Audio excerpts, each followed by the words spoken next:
अस्सलामुअलैकुम दोस्तों, मैं हिलाल अनवर आप सबका स्वागत करता हूं हमारे इस YouTube चैनल पर, जिसमें हम आपके लिए लाते हैं ऐसी महान शख्सियतों की प्रेरणादायक कहानियां जिन्हें हम रफ्ता रफ्ता धीरे धीरे भूलते चले जा रहे हैं।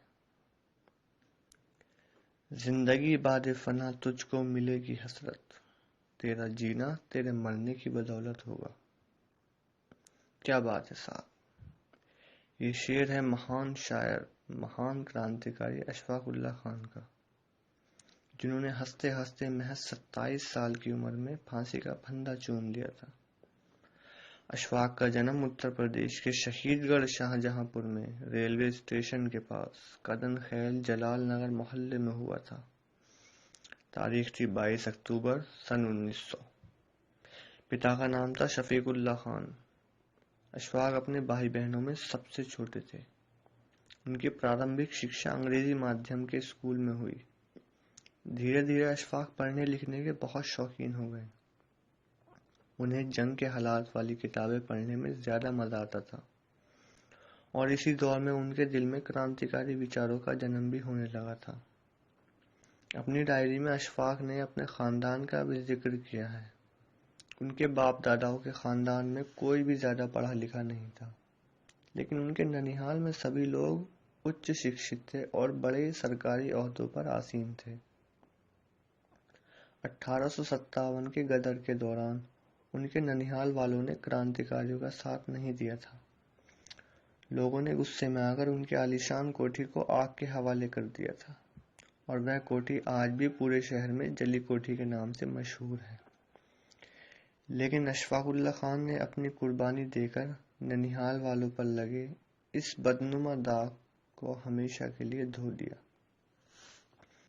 अब बात करते हैं कि कैसे अशफाक उल्लाह खान की मुलाकात हुई एक और महान शायर, एक और महान क्रांतिकारी राम प्रसाद बिस्मिल से। हुआ यूं कि एक रोज उनके बड़े भाई रियासतुल्लाह खान ने उनसे कहा कि एक शख्स हैं जिनका नाम है राम प्रसाद बिस्मिल, बड़े ही उम्दा शायर हैं और बड़े क्रांतिकारी हैं। यह वो दौर था जब अंग्रेजों को चकमा देकर राम प्रसाद बिस्मिल फरार थे। अब अशफाक के दिल में बिस्मिल से मिलने की इच्छा जाग उठी, लेकिन मुलाकात नहीं हो पाई। 1920 में जब अंग्रेजों ने एक आम मुआफी का ऐलान किया, तो राम प्रसाद बिस्मिल अपने घर शाहजहांपुर वापस लौटे। उनके लौटने की चर्चा बड़ी तेजी से फैली। अशफाक कई बार बिस्मिल से मिले, लेकिन बिस्मिल के दिल में वो अपनी कोई अलग जगह नहीं बना पाए। फिर एक दिन अचानक रात को खन्नौत नदी के किनारे सुनसान जगह पर क्रांतिकारियों की मीटिंग हो रही थी, और अशफाक भी वहां जा पहुंचे। मीटिंग में बिस्मिल के शेर पर जब अशफाक ने आमीन कहा, तो बिस्मिल ने उन्हें अपने पास बुलाया और पूछा, कौन हो तुम? अशफाक ने अपना परिचय दिया, अपने बड़े भाई का जिक्र किया। अब बिस्मिल ने उन्हें अलग से मिलने के लिए बुलाया। बड़ी लंबी बातचीत हुई। उसके बाद बिस्मिल ने कहा कि वो उनकी पार्टी मातृ देवी के एक्टिव मेंबर बन जाए। यूं कह सकते हैं कि इसके बाद ही अशफाक उल्लाह खान उस रास्ते पर चली जिस पर चलते चलते एक दिन उन्हें फांसी का फंदा चूमना था।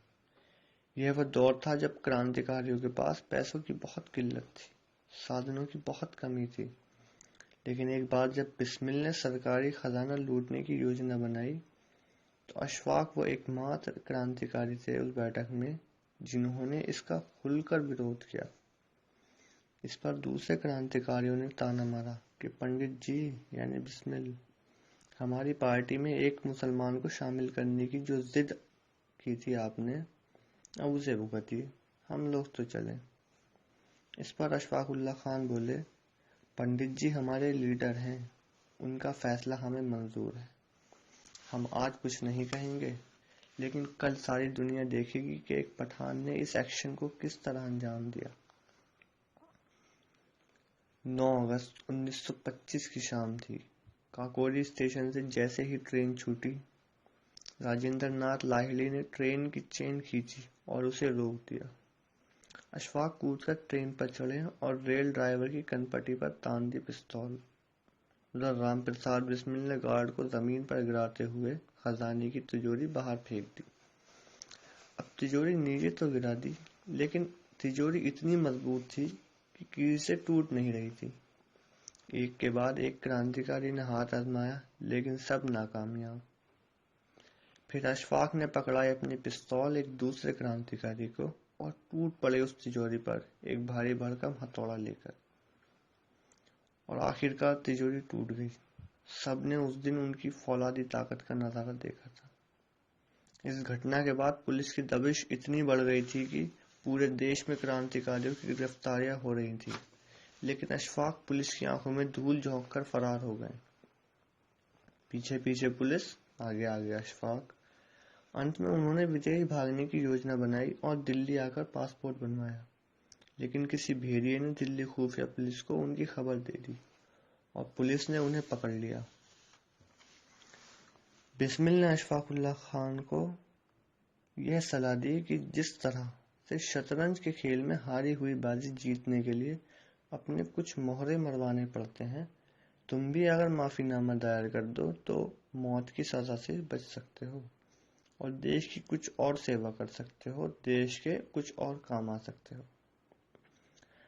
अशफाक ने बिस्मिल की बात मानकर अपना माफीनामा दायर कर दिया, लेकिन अंग्रेजी सरकार और उसके जज उनके झांसे में नहीं आए। उस समय का जो अंग्रेजी होम सेक्रेटरी था, उसने इस बारे में अपनी रिपोर्ट तैयार की, जिसके आखिर में लिखा था कि इन लोगों का मकसद एक स्थापित सरकार को उलटना है। ये पूरी तरह से सिद्ध हो चुका है। इस मामले में फांसी ही दे देनी चाहिए, क्योंकि मुझे पूरा विश्वास है कि अगर इन्हें जिंदा छोड़ दिया तो ये बंगाल तो क्या पूरे देश में क्रांति की ज्वाला फैला देंगे। सोमवार का दिन था। तारीख थी 19 दिसंबर सन 1927। अशफाकुल्लाह खान रोजाना की तरह जल्दी उठे, स्नान किया, फिर कुरान की तिलावत की, और जब अशफाक से उनकी आखिरी ख्वाहिश पूछी गई तो उन्होंने शायराना अंदाज में यूं कहा, कुछ आरजू नहीं गर्ज आरजू तो ये है, लाकर जरा सी रख दो खाक वतन कफन में।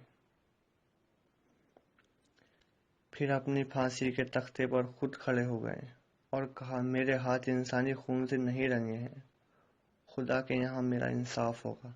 फिर अपने आप ही फांसी का फंदा उन्होंने अपने गले में डाल लिया। अशफाक की लाश को उनके पुश्तैनी मकान के सामने वाले बगीचे में दफना दिया गया। अशफाक की मज़ार पर संगमरमर के पत्थर पर उनकी लिखी हुई शायरी ही गड़ी हुई है, जिंदगी बादे फना तुझको मिलेगी हसरत, तेरा जीना तेरे मरने की बदौलत होगा। तो ऐसे थे हमारे आज़ादी के परमाने महान क्रांतिकारी अमर शहीद अशफाकुल्लाह खान। तो इसी के साथ मुझे यानी हिलाल अनवर को दीजिए इजाज़त। फिर आपसे मुलाकात होगी एक और नई कहानी के साथ। तब तक के लिए खुदा हाफिज।